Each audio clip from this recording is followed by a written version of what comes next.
కాశ్యపాన్వయ సంజాతం శరణ్యార్యపదాశ్రితం వైరాగ్యజలధిం వందే రంగరామానుజం మునిం. అందరికీ దాసోహం. మన ఆచార్యులు శ్రీ శ్రీ శ్రీ త్రిదండి శ్రీ రంగరామానుజీయ స్వామివారు రచించిన గ్రంథాలని మనం చదువుకుంటున్నాం. అందులో ఆచార్యవాన్ పురుషోవేద, ఆచార్యులు గలవాడే పరమాత్మని సాక్షాత్కరించుకొనగలడు అనే విషయాన్ని మనం చదువుకుంటున్నాం. మన ఆచార్యులు రచించిన గ్రంథంలో 16 అధ్యాయాలు మనం పూర్తి చేసుకున్నాం. ఈరోజు 17వ అధ్యాయాన్ని మనం చదువుకుందాం. 17వ అధ్యాయంలో బామ్మగారు మనవరాళ్ళిద్దరూ ఏం మాట్లాడుకుంటున్నారో తెలుసుకుందాం. బామ్మ, ఈ మధ్య రోజులన్నీ తృప్తిగా నడుస్తున్నాయే అన్నది యశస్విని. ఏంటి తేడా అడిగారు బామ్మగారు. ఎన్నో క్రొత్త విషయాలు తెలుస్తున్నాయి. నీతో ఎక్కువ కాలం గడపగలుగుతున్నాం. ఆచార్యుల వారి దగ్గరికి కూడా తరచుగా వెళ్ళగలుగుతున్నాం. ఇదివరకు మాత్రం బామ్మ కావలసిన విషయాల్ని చెప్పలేదా?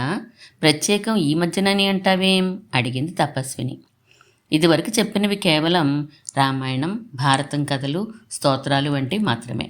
ఇప్పుడు తత్వ విషయాలు చెప్తోంది. చూడు ఎన్ని తెలుసుకున్నామో. మామూలుగా ఉత్కృష్ట నికృష్ట జన్మల గురించి, భాగవతోత్తముల గురించి ఇదివరకు నాకు వీటిలో చాలా తెలియవు.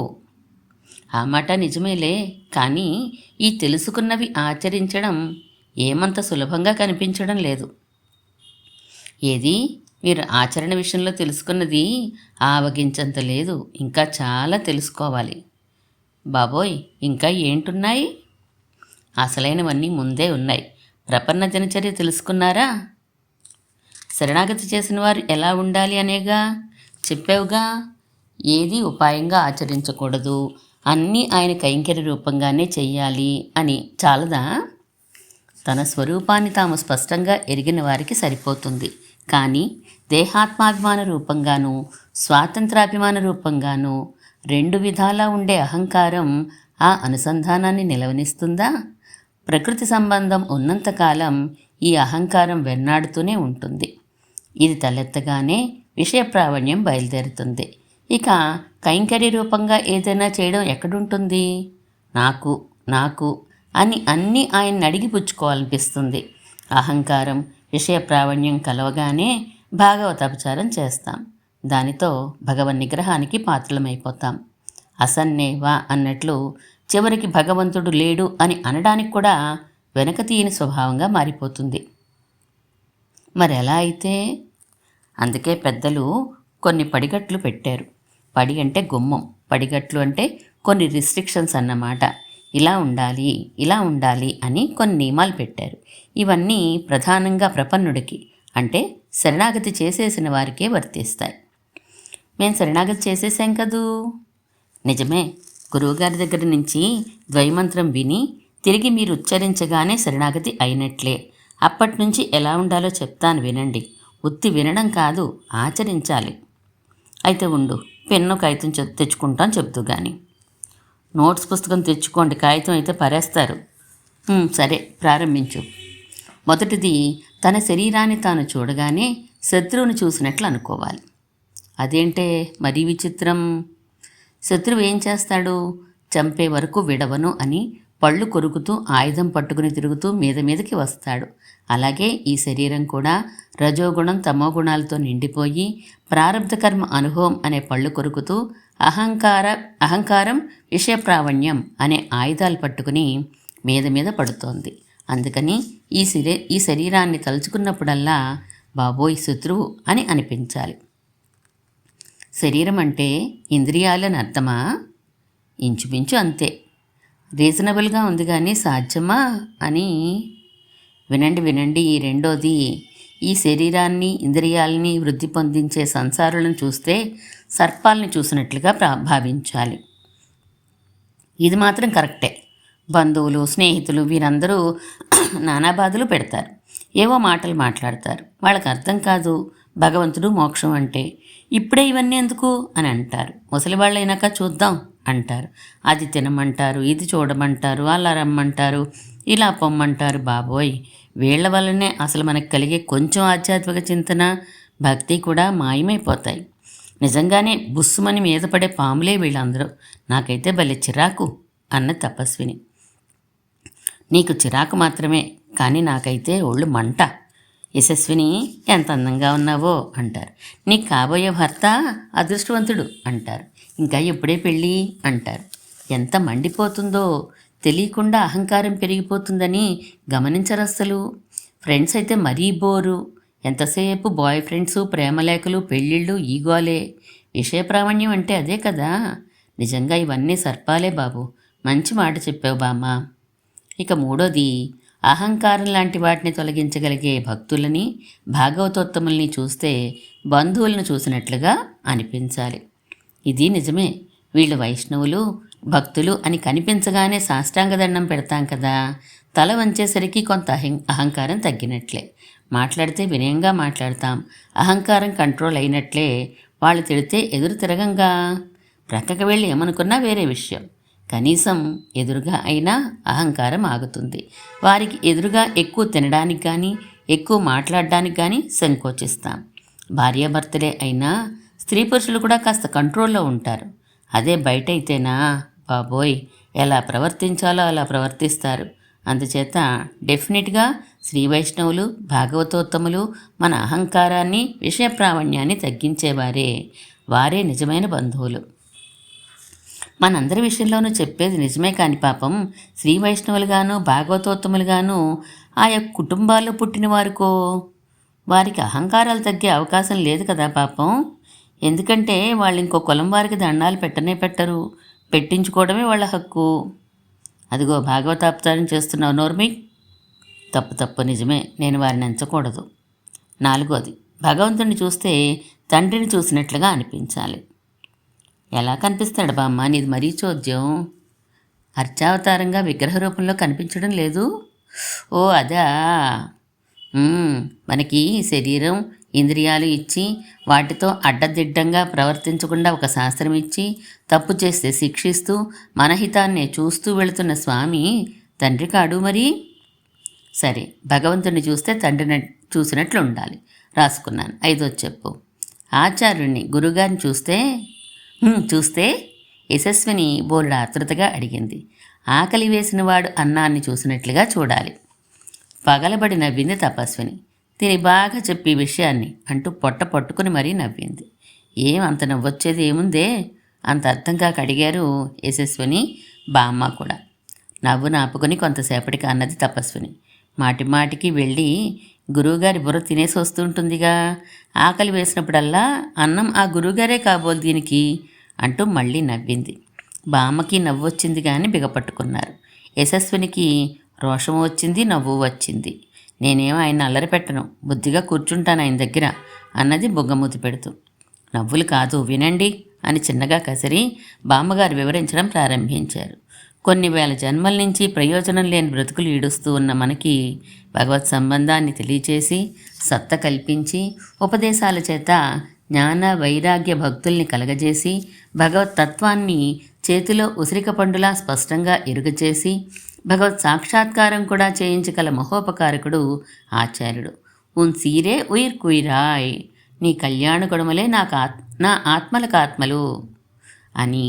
ఉన్ తాన్మెయిల్ పిరంగియ సీరన్ని వేండిలన్, నీ గుణములు తప్ప వేరొకటి కోరను అని చెప్పినట్లు భగవంతుడే తనకి ధారకంగా, భోగ్యంగా ఉండే ఆచార్యుని కళ్ళారా చూస్తే, ఆహారం కోసం కంటి వెంట నీరు ధారగా కారుస్తూ తిరిగే ఆకలి కొన్నవాడు తనకిష్టమైన భోజన పదార్థాలు కనిపించగానే వాటిని చూసినట్లు అనిపించాలి.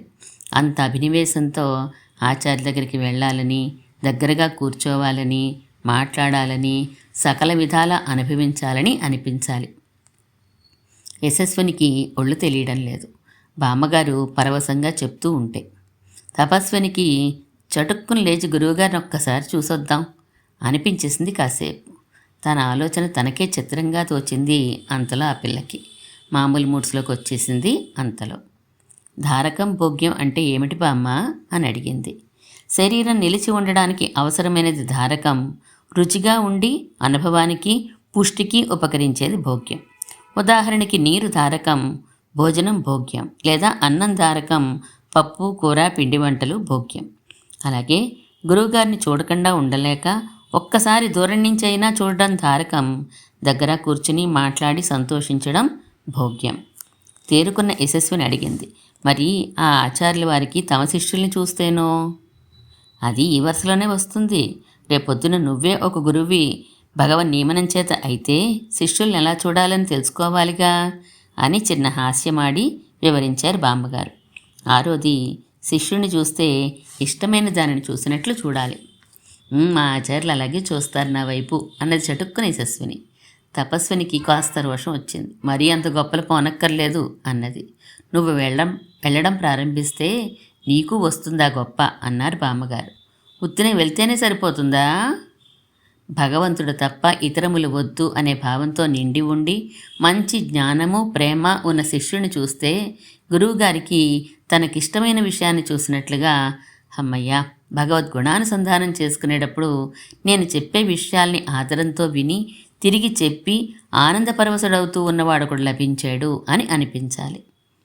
తను చెప్పిన భగవద్విషయాలు వినకుండా ఏదో ఇంత సేవ చేసేసి ఏవో 4 డబ్బులు ఇచ్చేసి అదే పరమార్థమని అనుకుని వెళ్ళిపోయే శిష్యులంటే మన ఆచార్యుల వారికి అందుకే చాలా చిరాకు విసుగు కాబోలు తనలో అనుకున్నట్లన్నది యశస్విని.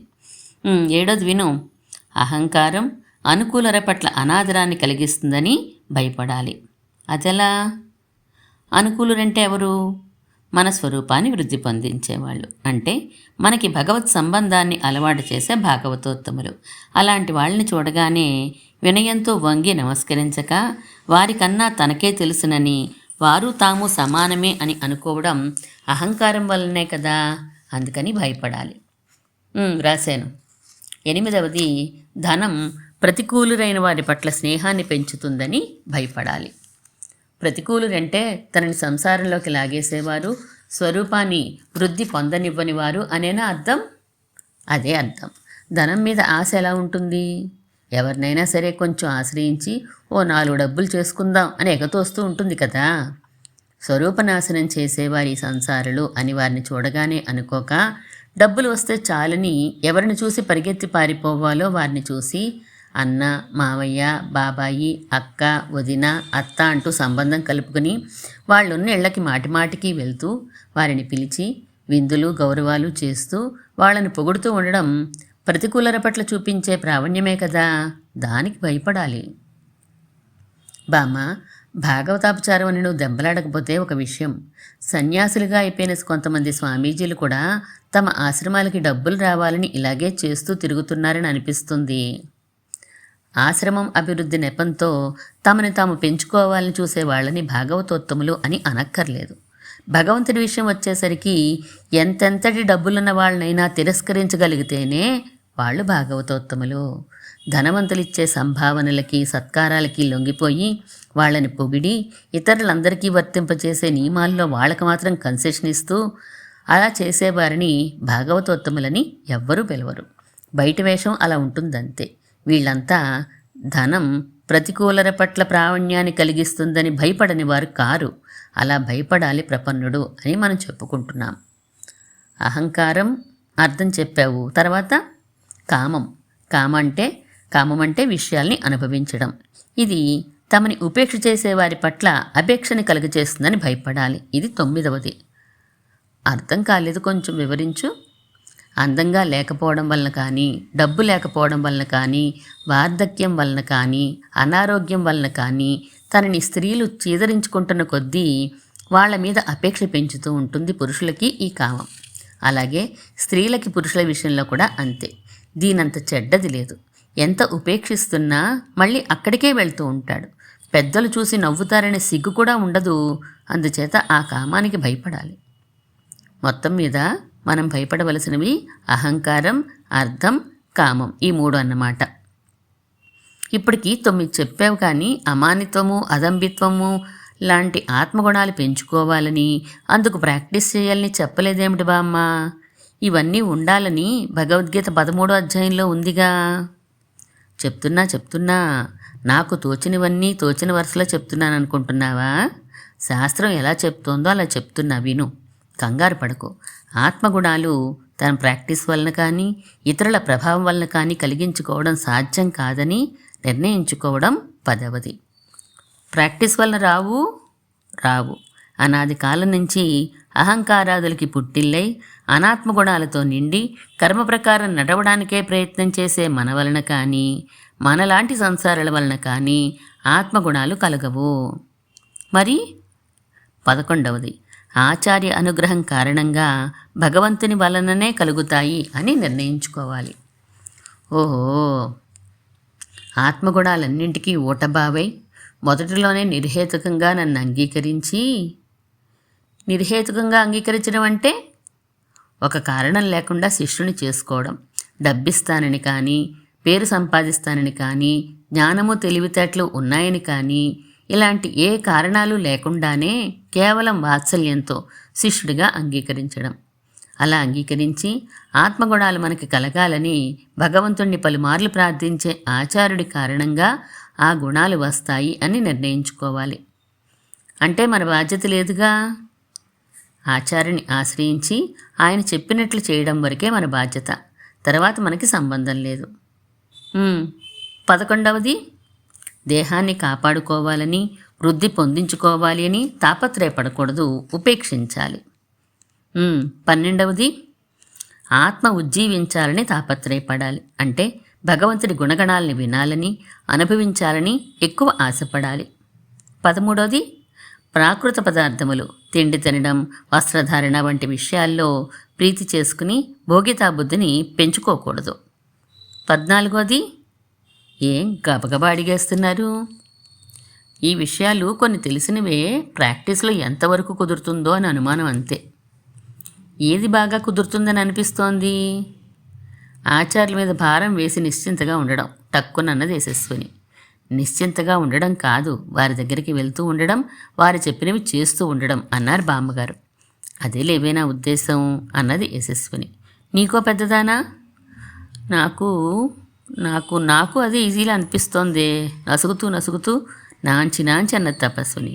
హై హై అని కేక వేసింది యశస్విని ఆనందంతో. సూర్యుడు ఇవాళ పటపట ఉదయించాడా అన్నది నవ్వుతూ. నోర్మి, చెప్పిన వాటిలో ఏది సులువంటే చెప్పానంతే బెంకంగా అన్నది తపస్విని. వినండి, ఇంకా ఉన్నాయి అని కొనసాగించారు బామ్మగారు. 14వది భగవంతునికి ఆరాధన చేసుకుని ఆరగింపు చేసిన ఆ ప్రసాదంతోనే దేహాన్ని నిలుపుకోవాలి, కానీ ఇతర వస్తువులతో కాదు. ఇది ఆచరించవచ్చును అనుకుంటానే అన్నది తపస్విని. సొసైటీలో ఎంటర్ అయినాక అప్పుడు చెప్పండి, ఇప్పుడు కాదు అంటూ బామ్మగారు 15వది తనకొక కష్టం వస్తే తన పూర్వజన్మ కర్మఫలం అని కానీ భగవంతుని కృపాఫలం అని కానీ అనుకొని సంతోషంగా అనుభవించాలి. ఇంకా కొంచెం వివరం చెప్పు. ఏదైనా కష్టం దుఃఖం వస్తే ఇది అనుభవిస్తే కాని పోని ప్రారంభ కర్మఫలం కాబోలు. ఇలాంటి కర్మలన్నీ పోయే వరకు కదా భగవంతుడు మనని ఈ శరీరంలో ఉంచుతున్నది. అమ్మయ్యా, ఆయన్ని పొందడానికి ఆటంకంగా ఉన్న ఒక కర్మని పూర్తి చేశాను అని కానీ వెనుకటి జన్మల వాసన చేత ఈ శరీరాన్ని విడవడానికి ఇష్టపడక సంసార విషయాల్ని కాపాడుకుంటూ ఉన్న మనకి దుఃఖాల్ని చూపించి కష్టాలను అనుభవింపచేసి వీటితో ఉన్న సంబంధాన్ని ప్రీతిని పోగొట్టాలని కదా భగవంతుడు కృపతో దీన్ని అనుభవింపచేస్తున్నాడు అని కానీ అనుకోవాలి. శరణాగతి చెయ్యగానే అన్ని కర్మలు పోతాయని కదూ బామ్మ అనుకుంటారందరూనూ. శరణాగతి చెయ్యడానికి ముందర చేసినవన్నీ పూర్వాఘాలు, తర్వాత చేసినవన్నీ ఉత్తరాఘాలు. ఇవి కాక ప్రారబ్ధ కర్మలు ఉంటాయి కదా. సర్వపాపేభ్యో మోక్షయిష్యామి అంటే ఇవన్నీ తొలగిస్తాననే అర్థం. ఇక్కడ ప్రారబ్ధ కర్మ అంటే ప్రారంభమైపోయినా వేరొక శరీరంలో అనుభవించవలసిన కర్మ. దానిని కూడా తొలగించగలిగిన వాడికి ఈ శరీరపు ప్రారబ్ధాన్ని తొలగించలేడు. మరెందుకు తొలగించడం లేదో చెప్పండి చూద్దాం. నే చెప్తా కారణం.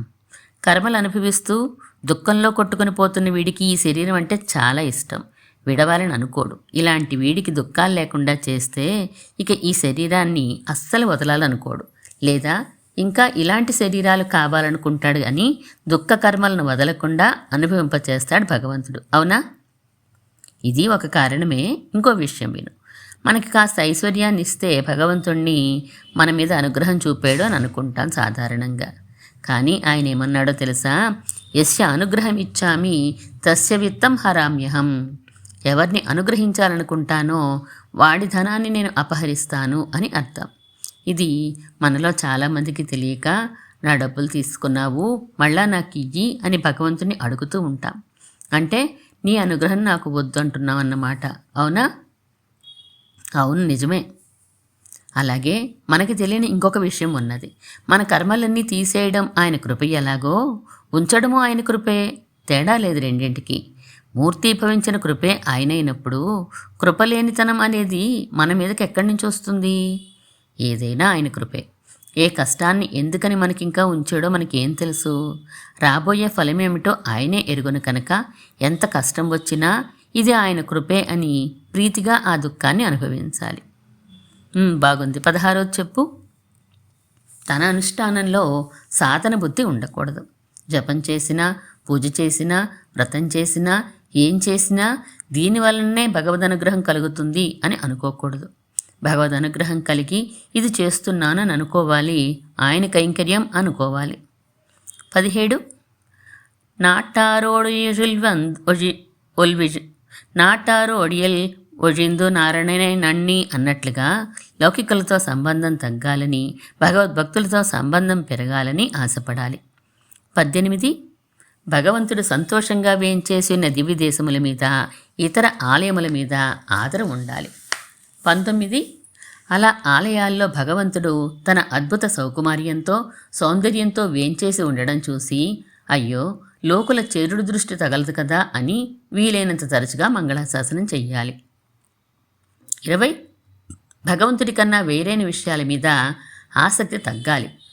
21 ఇతర విషయముల ప్రీతిని కలగజేసే ఈ శరీర సంబంధం త్వరగా బదిలి భగవంతుని చేరిపోతే బాగుండును అనే ఆర్తి ఉండాలి. 22 భగవంతుడి విషయంలోనూ భాగవతోత్తముల విషయంలోనూ కూడా వీలైనన్ని సేవలు తొడవడం, కడగడం వంటివి చేస్తూ ఉండాలి. 23 ఎక్కడ పడితే అక్కడ, ఏది పడితే అది, ఎలా పడితే అలా ఆహార స్వీకారం చెయ్యకూడదు. భాగవత ప్రసాదమే స్వీకరించాలి. 24 తన జ్ఞాన అనుష్ఠానాలు పెంచే వారితో సహవాసం చేయాలి. 25 తన జ్ఞానానుష్ఠానాలు చెరిపే వారితో తిరగకూడదు. ఇలా ఈ 25ను శరణాగతి చేసిన వారికి అయిపోయినాయా అప్పుడే? ఇంకా చాలవా? చాలవని కాదు, నిండా మునిగిన వాడికి చెలియమిటన్నట్లు ఏ ఒక్కదానిని పాటించే శక్తి కనబడడం లేదు నాకు. ఇంకా ఎన్నుంటేనేం అన్నది తపస్విని. నీ మొహం పూర్తిగా విను. ఈ 25ని శరణాగతి చేసిన వారు తమ ఆచార్య అనుగ్రహం ద్వారా వృద్ధి పొందించుకుంటూ వెళ్ళాలి అన్నారు బామ్మగారు. అది సరైన మాట అన్నది యశస్విని. ఇక్కడితో మనం ఆచార్యులు అనుగ్రహించినటువంటి ఆచార్యవాన్ పురుషవేదాలో 2 భాగాల్ని మనం పూర్తి చేసుకున్నాం. శ్రీమన్మహాభూతపురే శ్రీమత్కేశవ యజ్వరః కాంతిమత్యాం ప్రసూతాయ యతిరాజాయ మంగళం.